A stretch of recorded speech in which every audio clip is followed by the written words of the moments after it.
Hello, everybody, and welcome to the Business Owner Spotlight Series. My name is Kelly Pice. I'm the CEO of Action Coach Tidewater, Virginia. And today I have Zach Steinbock with me. He is the president and owner of MATBOCK LLC as my guest. Today, we're going to be talking about his business, his journey to business ownership, the challenges and some best practices that he can share with us, and get a peek at what it's really like to build and operate a business. If this is your first time on our channel, be sure to like and subscribe so you can get notifications when we drop new conversations in just like this one. So welcome, Zach. I really appreciate you taking some time with us today. Yeah, absolutely. Thanks, Kelly, for having me on. Great. So, hey, just give us a brief overview of your background and tell us just a little bit about MATBOCK. Yeah, absolutely. So I graduated in '05 from the Naval Academy. Went straight into the SEAL teams, which is where I met my business partner, Sean Matson. We went through training together, went to SEAL Team 4 together, did Iraq together, and finally got split up by the Navy. Both ended up serving quite a few more years, and then started MATBOCK in around 2012, and have really just saw improvements needed in military equipment and decided to start tackling those. And so we really focus on paradigm shifts and making lighter equipment for soldiers, sailors, Marines, all of the above. Let's to set the stage for the viewers. Generally speaking, what's your current ownership structure like? And are you the founder, owner? Are there outside investors? Sure. Yeah. So, yeah, Sean and I started the business, and are the founders. We took a small investment early on. So we just have one investor in the company, and we're structured as an LLC currently. But yeah, that's the only investment we've taken. The rest of what has fueled our research and development has been through SBIRs and OTAs, primarily, so non-dilutive funding from the government. Okay. Which is how we've gotten to the point of doing everything from lightweight stretcher systems to like plate carriers and pouches and backpacks, all the way up to weapon sights and hybrid electric vehicles. Nice. Tell us about your current role that you play with the business. Sure. So I primarily run business development and research and development. So looking for new opportunities, new technologies, all of the SBIRs, OTAs, research and development contracts, and then ferrying those through the development process to commercialization. So that's primarily where I spend a lot of my time. Sean, on the other hand, spends a lot more time on the commercialization, marketing, those kind of things. Okay. So when you look at your role, how many hours do you spend working in the day-to-day, in your business versus on your business strategy, planning, things like that? Yeah, I mean, that's always a tough one, right? Because there's always fires that need to be put out, which inevitably steal time away from, the strategy and all those kind of outlook, type tasks. It probably ends up being about 50-50 by the end of the day. If you take a look over a month-long period, some days it's nice and quiet and can get done what I need to get done, which is writing those research and development proposals and all those things. And some days everything just kind of breaks loose and you end up kind of chasing fires. But that's kind of the way it goes, especially when you have a small team, and you're trying to grow as fast as possible. So Let's move on to what makes your business so special. I mean, who primarily does your business serve? If I were in the audience, how would I know if I was a good fit for your product? sure. So I mean, 99% of our business with the U.S. government. Mhm. So we do a small portion, to commercial. Everything from just people that like tactical equipment and want to own their own. We do have a small line of like travel line products because our materials that we innovated are lighter and stronger. They're totally waterproof. They're more abrasion resistant. They hold up a lot longer. It's all made here in the U.S. So it is more expensive, right? You're not going to get a $15 bag or something like that made in China. It's all quality made right here in Virginia Beach. But so we do have a small commercial element to it, but the vast majority is to the U.S. government. So what makes your business unique? I mean, why do your customers choose you? Sure. So a lot of it has to do with the innovation, right? The paradigm shifts. We don't do anything that you'll find anywhere else, right? I mean, yes, you can find a plate carrier other places, right? But typically that plate carrier without, putting any pouches on it or putting any plates in it weighs 2 to 3 pounds already, right? Our plate carrier weighs 22 ounces, right? And that comes with a triple mag pouch and side plate pouches and dual radio pouches already built into the system, right? So, guys that want lightweight equipment that does more for them, that's primarily where our customers come from. Thoughtful designs, produced by end users who have used the gear before. That's what they expect from MATBOCK. And they know they'll get quality equipment. If anything rips, tears, whatever, we always repair it or replace it for free.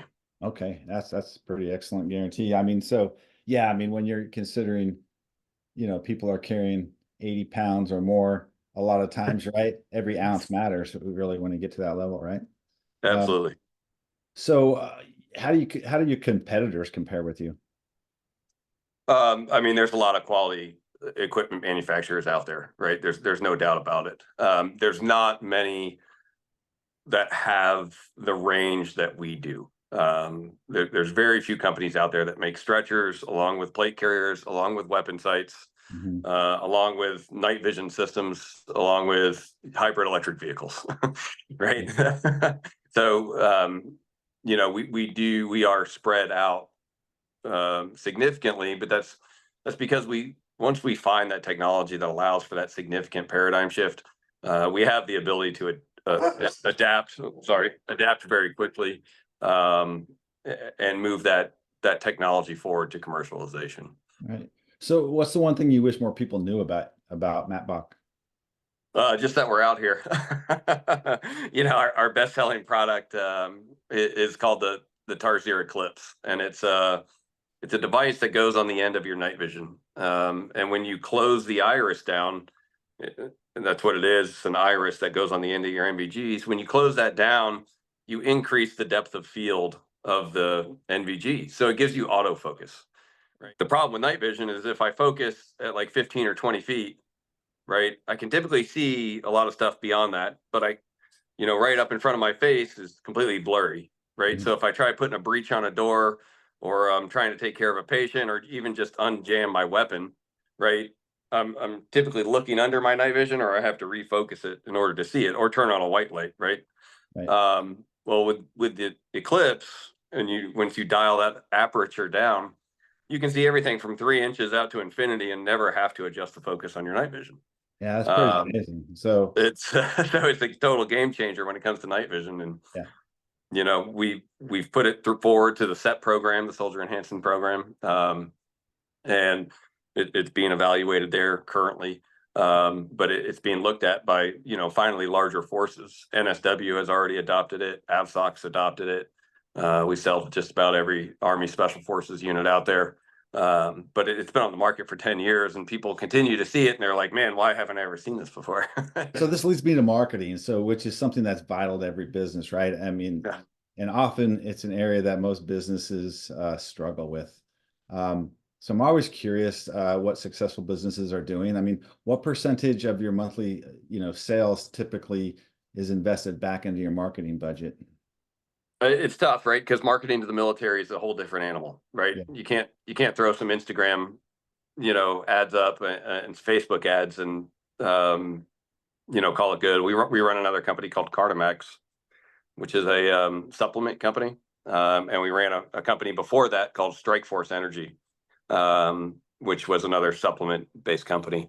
And those were much different animals, right? You can track that ROI directly based on email campaigns and Instagram ads, and right, it's very, I wouldn't say easy, but once you have the process down, it's fairly simple to track that. Whereas with the U.S. military and we sell internationally as well, that marketing is very, very, very different. And so, including in that marketing budget, all the trade shows we do, the unit visits, that kind of thing, it's much more difficult to track your ROI.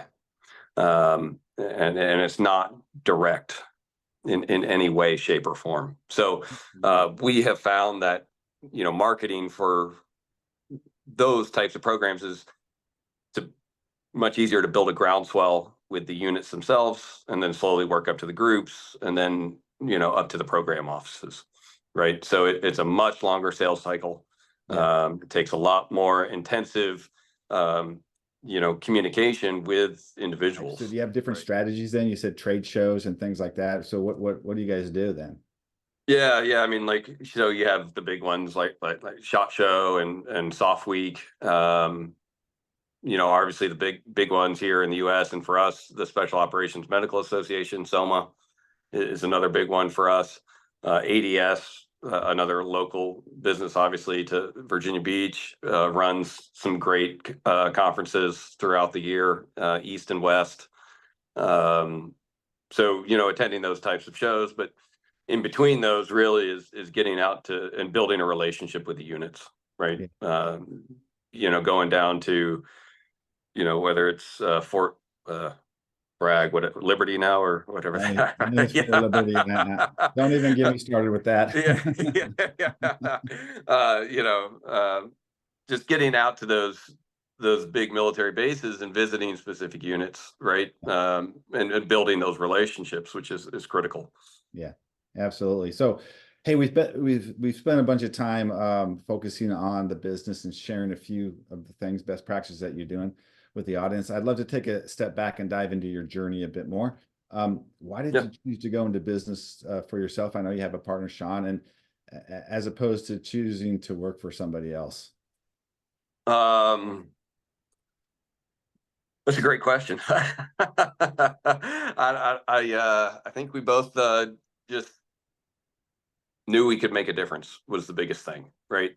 And there's a lot of, like I said, a lot of other great companies out there that are fulfilling needs for the men at arms. But we knew we could do it different, and just too dumb to quit when things get hard. Yeah, passion's super important typically when you're starting a business and you want to be successful. And your background as a Navy SEAL coming up, were there things that you went through that said, man, we got to have better than this, we got to have better than this? Was there something that drove this? Yeah, I mean 100%, right? There were definitely times, Iraq and Afghanistan, where it's just like there's got to be a better way, right? We started the idea for the Eclipses is because we were taking spent 5.56 rounds and punching holes in the end caps of our NVGs, the little rubber cap that you would put over the end of your NVG. Yeah, if you just take a spent 5.56 round and punch it in the end, it does exactly the same thing, right? However, once you do that, it restricts the amount of light that comes into that goggle, right? So when it got too dark, you would just have to flip it off, right? So you're right back to normal NVG. And we were like, well, if we make an iris that you can adjust to your lighting condition, then it solves the problem, right? Yeah. Plus, we had a sacrificial lens on there that protects the housing and the lens from getting scratched. So it serves dual purposes, and that's a lot of what our stuff does. A lot of it's dual purpose, extremely lightweight. That because we know the guys are carrying too much gear, and you're not light enough, you're not fast enough, right? Yeah. So we wanted to create systems that would replace those. Yeah, excellent. So what's that transition been like for you? It's definitely a difficult transition. So I actually got out and went to medical school and started MATBOCK when I started medical school, which was a terrible decision. Uh, Ended up leaving medical school in my third year. And I honestly think it was the best thing ever because, being in the hospital, I love taking care of patients. I love being in surgery. I disliked the hospital very much. Mm. And so, being in an industry where we're part of the defense base and we interact with, soldiers, sailors, Marines from all over the country, all over the world. I have more friends in more friendly NATO soft countries now, than I ever did while I was in the teams or active duty, right? And it's phenomenal to get to work with these kind of folks all over the world, in Australia, in the UK, in France, Germany, all over the place. They're truly amazing people, and to be a part of their mission and to help them succeed with what they need to do is just awesome. Yeah, I could imagine that's hugely rewarding. Um, so looking back on your journey so far, what's been the most memorable roadblock or hurdle that you were challenged with that you were forced to overcome? Right now we're just finishing up delivery of the hybrid electric joint light tactical vehicle JLTV for the U.S. Army, and that has been an absolutely massive undertaking, right?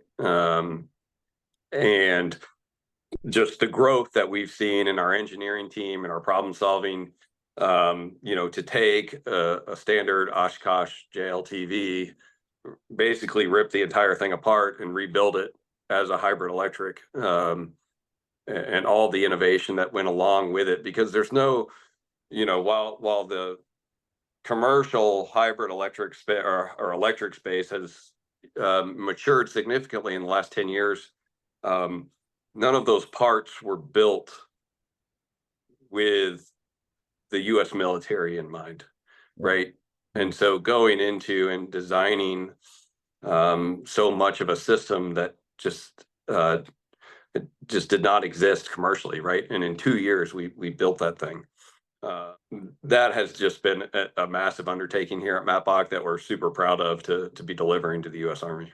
Yeah, that sounds incredible. What was the impact that had on your growth as a business owner?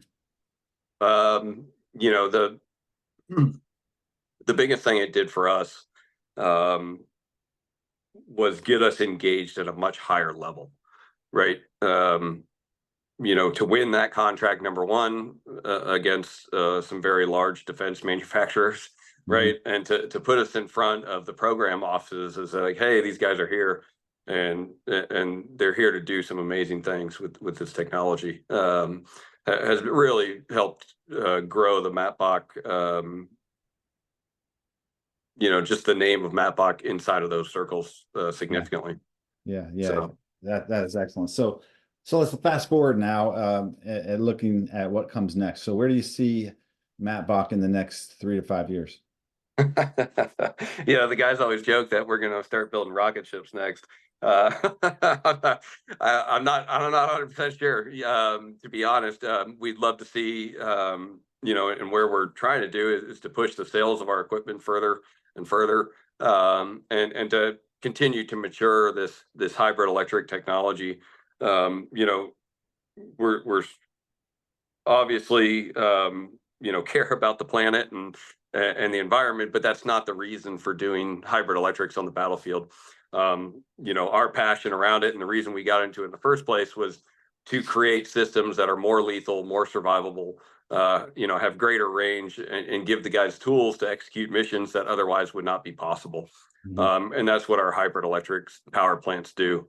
And so that's why we're so excited about them, is to give guys more than double the range and silent mobility and silent watch capabilities that just didn't exist prior. So what's been your approach to goal setting? So Sean and I take quite a bit of time at the beginning of the year and set those goals, and then take a look at them every quarter as well. And so we we've grown a lot, matured a lot in that area, where we'll be very cognizant of the goals that we're setting, and then it's one thing just to set a goal and then be like, okay, these are our goals, let's figure it out, right? We like to sit down and identify very specific paths to achieve those goals. Get there. So how many Right. goals Yeah. do you guys typically set at a time? So it varies, right?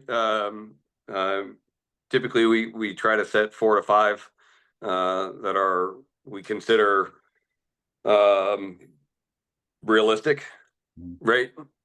With paths of action to get to them, and then we like to come up with some pretty far-reaching ones as well that are very out of the box, very ambitious, right? And put an action plan behind them, but knowing that hey, this could go the opposite way very Um, easily, right? so as we begin to wrap up, just a few rapid fire questions, kind of quick, top of the head answers. Yeah. So what's the key to success for you? Ooh, just get up every day and get to work. That's one thing that obviously Sean and I learned in the SEAL teams is you just go to work, right? Mm. Look at those goals, figure out what you need to do to get there, and just keep hammering after it. Excellent. So what's one piece of advice you'd have for other business owners? Um, you know, we're never too proud to say we don't know what we don't know. So to go look for that expertise, whatever it might be in, when you need it. Yeah. If you had to choose only one area of the business that you could immediately improve, like tomorrow, what would it be? Um, Probably growing our production capacity. So right now, we pretty much build to order. We don't hold a lot of stock in place. But if we could build that production capacity to the point where we could, decrease timelines to get our stuff out to customers, that would be the biggest piece for us. So before we get to the final question of the day, how can others learn about you, your company? How can they get in contact? Yeah, so MATBOCK.com is our website. If they have any specific questions, orders at MATBOCK.com or sales at MATBOCK.com are the quickest ways to get in touch with our folks for ordering equipment, questions about equipment, all that kind of stuff, or anything where another business wants to work together. We love working with other businesses in the area, or just other great companies in general. All right, awesome. So last question, Zach, what's most inspiring for you today? Most inspiring are just seeing the number of veterans out there that have started their own companies and are just doing extremely well. Couldn't be happier than seeing companies like Black Rifle Coffee and the Jocko and his line of supplements and everything else, and all these other, especially I love seeing other team guys just getting out there and creating products that are needed by the military, or moving their stuff into the commercial space, and just doing extremely well, and then seeing them give back as well, right? A lot of these guys have been successful, and then giving back to different foundations and other veterans is just awesome. And yeah, congratulations on your success so far. I'm sure there's going to be more. That wraps up the interview. Really good job, Zach. It's been great talking to you. Yeah, likewise. Thanks, Kelly.